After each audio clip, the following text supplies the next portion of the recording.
Friends, जय श्री कृष्णा। तो मैं आज आपके लिए लेके आ गया हूँ फिर से previous year most important question series का एक और पार्ट। जी हाँ फ्रेंड, इसमें आपको कराए जाते हैं प्रीवियस ईयर के मोस्ट इंपोर्टेंट क्वेश्चन। जी हाँ फ्रेंड, इसके साथ साथ आपको हैंड रिटन पीडीएफ भी प्रोवाइड की जा रही है। जी हाँ फ्रेंड्स, यहाँ पे जो कुछ भी आपको पढ़ाया जा रहा है उसके साथ साथ कुछ एक्स्ट्रा क्वेश्चन की पीडीएफ आपको प्रोवाइड की जा रही है, जो कि आपको नीट मेंटर ऐप पे मिल जाएगी, जिसकी लिंक डिस्क्रिप्शन में दी गई है। तो वहां से जाके आप एक्सेस कर सकते हैं उस पीडीएफ को। तो फ्रेंड्स चलिए आज देखते हैं हम केमिस्ट्री का एक 8th chapter D and F block. जी हाँ फ्रेंड, आज हम देखेंगे D and F block. Friends ये काफी इंपोर्टेंट चैप्टर है, क्योंकि इससे एक 5 नंबर का क्वेश्चन आने वाला है। और फ्रेंड्स इससे जो क्वेश्चन बनते हैं वो काफी इजी बनते हैं। तो फ्रेंड्स हमें इसमें फ्रेंड्स हम शॉर्ट वे में सारे क्वेश्चन देखेंगे और कुछ थ्योरी देखेंगे। ठीक है फ्रेंड्स, तो चलिए स्टार्ट करते हैं। तो फ्रेंड्स हमारा फर्स्ट क्वेश्चन है what is lanthanide contraction and what are the consequence of lanthanide contraction. Friends मतलब हमसे पूछा है कि लेंथेनाइट कॉन्ट्रैक्शन क्या होता है और उसके क्या रिजल्ट पड़ते हैं एलिमेंट्स में। तो फ्रेंड्स चलिए देखते हैं। तो फ्रेंड्स पहले हम बात कर लेते हैं लेंथेनाइट कॉन्ट्रैक्शन से पहले कि लेंथेनाइट क्या होते हैं। फ्रेंड्स इसमें लेंथेनाइट कॉन्ट्रैक्शन जो होते हैं वो लेंथेनाइट पे ही एक्ट करते हैं। तो फ्रेंड्स अगर हम पीरियडिक टेबल में देखें तो फ्रेंड्स जो लेंथेनाइट के बाद एलिमेंट होते हैं प्रेजेंट होते हैं एफ ब्लॉक में, उसे हम बोलते हैं लेंथेनाइट्स।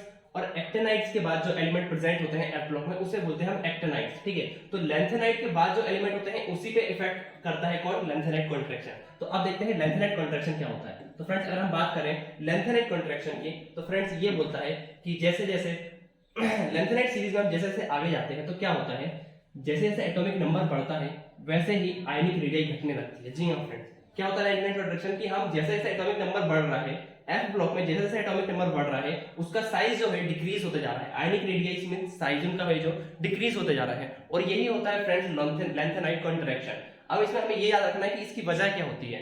तो फ्रेंड्स इसके कॉज की बात करें तो वो होता है कि लास्ट इलेक्ट्रॉन जो होता है वो एफ सबसेल में एंटर करता है। हाँ फ्रेंड्स, जो लास्ट इलेक्ट्रॉन होता है वो कहां एंटर करता है, एफ सबसेल में, जिसकी शील्डिंग इफेक्ट काफी कम होती है, जिसकी शील्डिंग इफेक्ट काफी कम होती है। तो इसके कारण क्या होता है, साइज जो होता है डिक्रीज होते जाता है, और उसी कारण क्या होता है लेंथेनाइट कॉन्ट्रैक्शन। जी हाँ फ्रेंड्स, तो फ्रेंड्स अब इसके रीजन की बात देख लेते हैं हम इसमें रीजन में। तो फ्रेंड्स अगर इसके रीजन की बात करें तो इसमें क्या लिखा गया है कि the new electron in lanthanide instead of going to outermost shell enter n-2 f sub orbital. तो फ्रेंड्स ये जो लास्ट इलेक्ट्रॉन होता है, जैसा कि मैंने बताया कि लास्ट इलेक्ट्रॉन क्या लास्ट ऑर्बिट में नहीं आता है, n-2 f सब ऑर्बिटल में एंटर करता है, जिसके कारण क्या होता है लेंथेनाइट कॉन्ट्रैक्शन होता है। इसके दूसरे रीजन की बात करें कि लेंथेनाइट कॉन्ट्रैक्शन क्यों होता है, तो वो होता है कि electron entering in n-2 f sub orbital having negligible और जीरो शील्डिंग इफेक्ट। जैसा कि मैंने बताया पहला रीजन ये है कि वो n-2 f सबसेल में एंटर कर रहा है बजाय लास्ट ऑर्बिटल में जाने के, और दूसरा क्या है कि जिसमें एंटर कर रहा है उसकी शील्डिंग इफेक्ट बहुत कम है, उसका शील्डिंग इफेक्ट बहुत कम है, और यही वजह है कि लेंथेनाइट कॉन्ट्रैक्शन अकर होता है।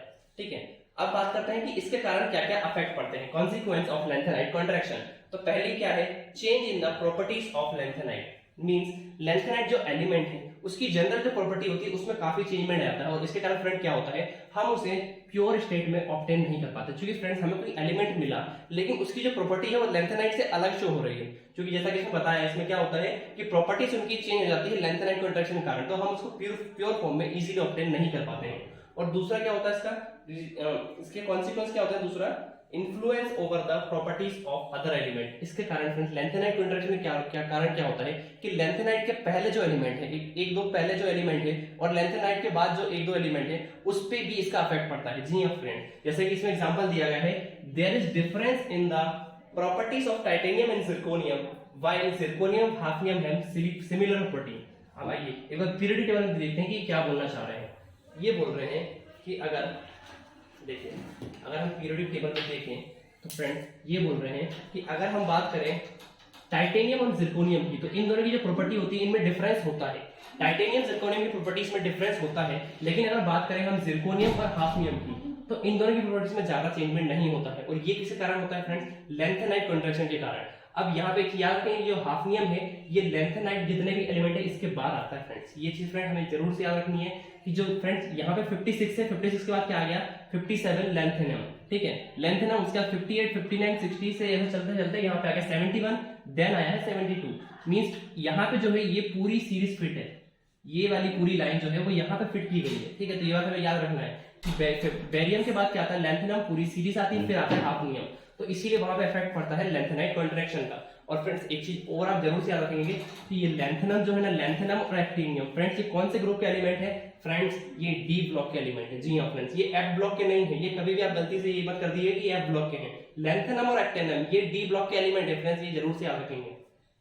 ठीक है फ्रेंड्स, चलिए अब चलते हैं हमारे नेक्स्ट क्वेश्चन पे। तो फ्रेंड्स हमारा नेक्स्ट क्वेश्चन है right any 5 difference between D and F block. तो इसको देखते हैं। तो डी एंड एफ ब्लॉक, तो पहले पॉइंट में बोला गया है two shell N and N are incomplete. तो जो डी ब्लॉक एलिमेंट होते हैं उनमें क्या होता है, एन और एन माइनस शेल जो होती हैं वो इनकम्प्लीट होती है, मींस उसमें इलेक्ट्रॉन फिल हो सकते हैं। और एफ ब्लॉक की बात करें तो उसमें एन एन माइनस वन और एन माइनस टू तीन शेल होती हैं, वो फुल हाफ फिल होती है, मींस 3 शेल इनकम्प्लीट होती है, वहां पे हम इलेक्ट्रॉन फिल कर सकते हैं। दूसरे पॉइंट की बात करें तो last electron enters in the D orbital of penultimate shell. जी हाँ फ्रेंड्स, तो यहाँ बात करें तो last electron enter in the orbital of anti penultimate shell. ठीक है, अब ये क्या होता है anti penultimate shell, penultimate shell? इसका मतलब है फ्रेंड्स n माइनस वन, और ये एंटी पेनल्टीमेट शेल मतलब n-2, ये लिखा गया है जैसा कि। तो इसमें जो लास्ट इलेक्ट्रॉन होता है वो n-1 में एंटर करता है, और इसका जो लास्ट इलेक्ट्रॉन होता है वो n-2 शेल में एंटर करता है। ये बात हम याद रखेंगे। अब थर्ड पॉइंट की बात करें तो लिखा गया D block elements are normally called transition element, और ये कहलाते हैं क्या, इनर ट्रांजिशन एलिमेंट। यहाँ फ्रेंड्स डी ब्लॉक एलिमेंट को क्या बोला जाता है, ट्रांजिशन एलिमेंट, और एफ ब्लॉक को बोला जाता है inner transition element. D block element are available in nature, जबकि ये इजीली अवेलेबल नहीं होते हैं। F block element easily available नहीं होते हैं क्योंकि वो जनरली रेडियो एक्टिव एलिमेंट भी होते हैं, उसमें ज्यादातर एलिमेंट रेडियो एक्टिव होते हैं, तो इसलिए वो इजीली अवेलेबल नहीं पाते हैं, वेरी रेयर अमाउंट में प्रेजेंट होते हैं अर्थ में, और इसीलिए क्या बोला जाता है, रेयर अर्थ एलिमेंट। ये हम याद रखेंगे, इसमें इसीलिए क्या बोला जाता है, रेयर अर्थ एलिमेंट। अब बात करें इसके फिफ्थ पॉइंट की, इसमें क्या बोला गया है, these element exhibit variable oxidation state. जी हाँ फ्रेंड, जैसा कि हमने देखा कि हमारे पास क्या थी, n-1 इनकम्प्लीट थी, n-1 शेल जो थी वो इनकम्प्लीट थी, तो उसमें क्या हम इलेक्ट्रॉन फिल कर सकते हैं, और यही वजह है कि ये वेरिएबल ऑक्सीडेशन स्टेट शो कर सकते हैं। वहीं एफ ब्लॉक की बात करें तो इसमें भी हमने देखा क्या था, n-1 और n-2 आर इनकम्प्लीट है, उसमें हम इलेक्ट्रॉन फिल कर सकते हैं, इसीलिए एफ ब्लॉक भी वेरिएबल ऑक्सीडेशन स्टेट शो करते हैं, वेरिएबल ऑक्सीडेशन स्टेट शो करते हैं। फ्रेंड्स की लास्ट पॉइंट की बात करें तो दीज एलिमेंट आर स्टेबल और these elements are less stable and many are radioactive. जैसे मैंने बताया कि ये स्टेबल होंगे, और ये क्योंकि रेडियोएक्टिव होते हैं इसके कई सारे एलिमेंट, तो ये स्टेबल नहीं होते हैं। चलिए फ्रेंड्स अब देखते हैं हमारा नेक्स्ट क्वेश्चन। फ्रेंड इसमें हमसे पूछा गया है compare the chemistry of actinide with that of the lanthanide with critical reference to. हाँ, मतलब हमें एक्टिनाइट और लैंथेनाइट में डिफरेंस बताना है। फ्रेंड्स ये जो 3 क्वेश्चन होंगे आप एक बात याद रखेंगे कि लैंथेनाइट एक्टिनाइट क्या है, बच्चे कई बार कंफ्यूज हो जाते हैं कि अभी हमने बात करी डीएफ ब्लॉक की, फिर लैंथेनाइट एक्टिनाइट, तो ये सब चीजें हैं कहाँ। देखिए अभी हमने बात किसकी करने वाले हैं, लैंथेनाइट और एक्टिनाइट की, जबकि इससे पहले हमने किसकी बात करी थी, ये वाला डी ब्लॉक और ये एफ ब्लॉक। इससे पहले हमने बात करी थी डी और एफ ब्लॉक के डिफरेंस में, अब हम बात करने वाले हैं एक्टिनाइट और लैंथेनाइट के बारे में डिफरेंस में। तो फ्रेंड्स चलिए देखते हैं। तो इसमें बात करें तो पहला डिफरेंस क्या है, डिफरेंशिएटिंग और last electron enter in the 4f subshell of n-2 orbital. इसका जो लास्ट इलेक्ट्रॉन है वो किसमें एंटर करता है, 4f सबशेल में, और इसका जो लास्ट इलेक्ट्रॉन है वो एंटर करता है 5f सबशेल में। हाँ फ्रेंड्स हम याद रखेंगे, इसका जो एंटर करता है वो 4f सबशेल में एंटर करता है, जबकि एक्टिनाइट का जो लास्ट इलेक्ट्रॉन होता है वो 5f सबशेल में एंटर करता है। सेकंड पॉइंट की बात करें, इसमें क्या लिखा गया है, these element come after lanthanite so called lanthanoids, और वो एक्टिनाइट के बाद आते हैं तो इसे कहते हैं एक्टिनाइट। मींस हमने बात करी लैंथेनाइट क्या होता है, लैंथेनाइट जैसा कि हमने देखा पीरियड टेबल में, लैंथेनाइट क्या होता है, लैंथेनियम के बाद जितने एलिमेंट आते हैं उसे बोलते हैं लैंथेनॉइड, और एक्टिनियम के बाद जितने एलिमेंट आते हैं उसे बोलते हैं एक्टिनॉइड। तो फ्रेंड्स इसमें यही बोला गया है कि जो एलिमेंट लैंथेनियम के बाद आते हैं उसे लैंथेनॉइड बोलते हैं, और उसमें जो एक्टिनॉइड के एक्टिनियम के बाद आते हैं उसे एक्टिनॉइड बोलते हैं। अब बात करें इसके ऑक्सीडेशन की स्टेट की, तो common oxidation state of lanthanide क्या होती है, +3, उसके अलावा वो +2 और +4 ऑक्सीडेशन स्टेट भी शो कर सकते हैं। वहीं बात करें अगर एक्टिनॉइड्स की, तो इनकी general oxidation common oxidation state क्या होती है, +3, बट इसके अलावा वो +4, +5, +6, +7 ऑक्सीडेशन स्टेट भी शो कर सकते हैं। फ्रेंड्स फोर्थ पॉइंट में बोला गया है कि एटॉमिक और ionic radii decreases gradually and this is called lanthanide contraction, और एटॉमिक और ionic radii also decreases gradually, इसको क्या बोलते हैं हम, एक्टिनाइट कॉन्ट्रैक्शन। तो फ्रेंड्स हमने जैसा कि फर्स्ट पॉइंट में देखा था, फर्स्ट क्वेश्चन में क्या देखा था कि लैंथेनाइट कॉन्ट्रैक्शन के बारे में, फ्रेंड्स उसी तरीके से क्या होता है, एक्टिनाइट कॉन्ट्रैक्शन भी होता है। इसमें क्या होता है, सेम रीजन है कि जैसे जैसे एटॉमिक नंबर बढ़ता है वैसे वैसे साइज क्या होता है उसका डिक्रीज होता चला जाता है। तो जैसे एक्टिनॉइड सीरीज में एक्टिनाइड कॉन्ट्रैक्शन होता है, उसी तरीके से एक्टिनॉइड सीरीज में एक्टिनाइड कॉन्ट्रैक्शन होता है। तो यहाँ लैंथेनाइड कॉन्ट्रैक्शन, यहाँ एक्टिनाइड कॉन्ट्रैक्शन। फ्रेंड्स चलिए देखते हैं हमारा next question. Friends next question में पूछा गया, कुछ पॉइंट्स दिए हैं फ्रेंड जिसे हमें एक्सप्लेन करना है। जैसे कि फर्स्ट पॉइंट है, transition element possess ability to form complex compound। Transition element है जो जनरली कॉम्प्लेक्स कंपाउंड बनाते हैं, तो वो क्यों, वो हमें बताना है। तो फ्रेंड्स अगर इसकी बात करें तो पहली चीज ये है कि इनका जो साइज होता है वो स्मॉल होता है और इनके पास होता है हाई न्यूक्लियर चार्ज। इनके पास क्या होता है, इनका साइज होता है छोटा, इनके पास होता है हाई न्यूक्लियर चार्ज, इसीलिए इजीली क्या करते हैं, लिगेंड को अट्रैक्ट कर लेते हैं। जी हाँ फ्रेंड, ये क्या करते हैं, लिगेंड को अट्रैक्ट कर लेते हैं, तो इसी कारण ये इजीली कॉम्प्लेक्स कंपाउंड फॉर्म कर लेते हैं। दूसरे पॉइंट की बात करें तो क्या है, दे पॉसेस वैकेंट डी ऑर्बिटल। जी हाँ फ्रेंड्स, सबसे पहले अगर हमें ये बात पता होनी चाहिए कि कॉम्प्लेक्स कंपाउंड फॉर्म करने के लिए सबसे इंपॉर्टेंट चीज क्या है कि हमारे पास वैकेंट ऑर्बिटल होना चाहिए, क्योंकि वो जनरली लोन पेयर डोनेट करते हैं, उसी के थ्रू बनता है हमारा कॉम्प्लेक्स कंपाउंड। तो क्योंकि इसके पास वैकेंट डी ऑर्बिटल प्रेजेंट होता है, इसीलिए ये इजीली कॉम्प्लेक्स कंपाउंड बना लेता है। अब फ्रेंड्स सेकंड पॉइंट में क्या बोला गया है कि जिंक, कैडमियम और mercury do not show the property of transition element. Mean zinc, cadmium, mercury जो है वो ट्रांजिशन एलिमेंट की प्रॉपर्टी क्यों नहीं शो करते हैं। तो फ्रेंड्स चलिए देखते हैं इसमें फ्रेंड्स एलिमेंट इन विच, अब पहले फ्रेंड्स हम जान लेते हैं ट्रांजिशन एलिमेंट की प्रॉपर्टी शो नहीं करते हैं, तो पहले ये जान लेते हैं कि ट्रांजिशन एलिमेंट की प्रॉपर्टी को क्या कौन शो करता है, मतलब उनकी डेफिनेशन क्या होती है। तो friends element in which n-d orbital is partially filled are known as transition element. तो ऐसे एलिमेंट जिनके में n-d ऑर्बिटल जो है वो पार्शियली फिल हो, मींस फुलफिल ना हो, उसमें कुछ स्पेस खाली हो, एक इलेक्ट्रॉन खाली हो, उसे हम बोलते हैं ट्रांजिशन एलिमेंट। वहीं अगर हम बात कर लें कि जिंक, कैडमियम, मरकरी की, तो जिंक का अगर हम इलेक्ट्रॉनिक कॉन्फ़िगरेशन देखें तो इसमें 3d10 है, ये फुलफिल है। यहाँ पे क्या है 4s2 3d10, तो यहाँ पे क्या है 10 इलेक्ट्रॉन फिल है, जबकि पार्शियली फिल होनी चाहिए। कैडमियम की बात करें तो यहाँ भी 4d10, मरकरी की बात करें तो यहाँ भी 5d10, क्योंकि फ्रेंड्स इनके सारे जो डी ऑर्बिटल हैं फुलफिल हैं, इसीलिए ये ट्रांजिशन एलिमेंट की प्रॉपर्टी शो नहीं करते हैं। ठीक है, चलिए देखते हैं लास्ट में क्या है, why is titanium known as wonder metal. Titanium metal को वंडर मेटल क्यों बोला जाता है, तो ये देखते हैं।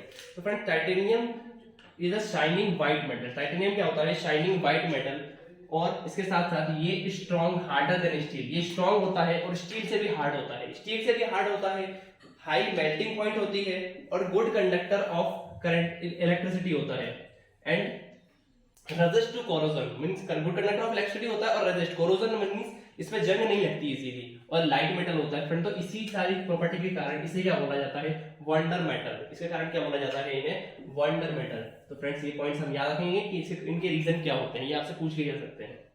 फ्रेंड्स चलिए चलते हैं हमारे नेक्स्ट क्वेश्चन की तरफ। तो फ्रेंड्स इसमें क्या पूछा गया, फ्रेंड्स इसमें कुछ पॉइंट है जिसपे हमें डिस्कस करना है कि discuss the change in following property of list of transition series. Friends transition series की बात करते हैं, जैसा कि हमने बताया डी ब्लॉक एलिमेंट होते हैं उसे हम बोलते हैं ट्रांजिशन एलिमेंट्स। तो फ्रेंड्स उसमें जो सीरीज चल रही है तो उसमें ऑर्डर बताना है कि एटॉमिक रेडियस का ऑर्डर क्या होगा, हम लेफ्ट टू राइट जा रहे हैं, ऊपर से नीचे जा रहे हैं, तो आयोनाइजेशन एंथैल्पी का ऑर्डर क्या होगा, मेटालिक कैरेक्टर का ऑर्डर क्या होगा और ऑक्सीडेशन स्टेट का ऑर्डर क्या होगा। तो आइए देखते हैं। तो सबसे पहले बात कर लेते हैं हम एटॉमिक रेडियस की। तो फ्रेंड्स एटॉमिक रेडियस क्या होती है, सबसे पहले इंक्रीज होती है, atomic radius of d block is increases decreases with the increase in atomic number and then become almost constant. तो फ्रेंड्स पहले क्या होता है, पहले क्या बोला गया, atomic radius d block series initially decreases with increase in atomic number, means जैसे जैसे हम जाते हैं तो क्या होता है, एटॉमिक रेडियस जो होता है वो डिक्रीज होता चला जाता है, डिक्रीज होता है। ठीक है, मैंगनीज तक क्या होता है, मैंगनीज तक एटॉमिक रेडियस डिक्रीज होता है। उसके बाद क्या होता है, एटॉमिक रेडियस कांस्टेंट होता है और फिर एंड में जाके एटॉमिक रेडियस बढ़ जाता है। फ्रेंड्स हम याद रखेंगे क्या होता है, मैंगनीज तक क्या होता है, एटॉमिक रेडियस डिक्रीज होता है, मैंगनीज के बाद कांस्टेंट हो जाता है और फिर आगे चल के थोड़ा सा इंक्रीज हो जाता है। ठीक है, तो ये हो गया इसका एटॉमिक रेडियस का ऑर्डर। तो फ्रेंड ये चीज हम याद रखेंगे। अब इसके बाद करें आयोनाइजेशन एंथैल्पी। जी हां फ्रेंड्स, आयोनाइजेशन एंथैल्पी हमने पढ़ा था लास्ट चैप्टर में कि आयोनाइजेशन एंथैल्पी क्या होती है friends, amount of energy required to eject an electron from its atom. Means हमको एटम से अगर एक इलेक्ट्रॉन निकालना है तो कितनी अमाउंट ऑफ एनर्जी रिक्वायर्ड है, उसे ही हम बोल रहे हैं आयोनाइजेशन एंथैल्पी।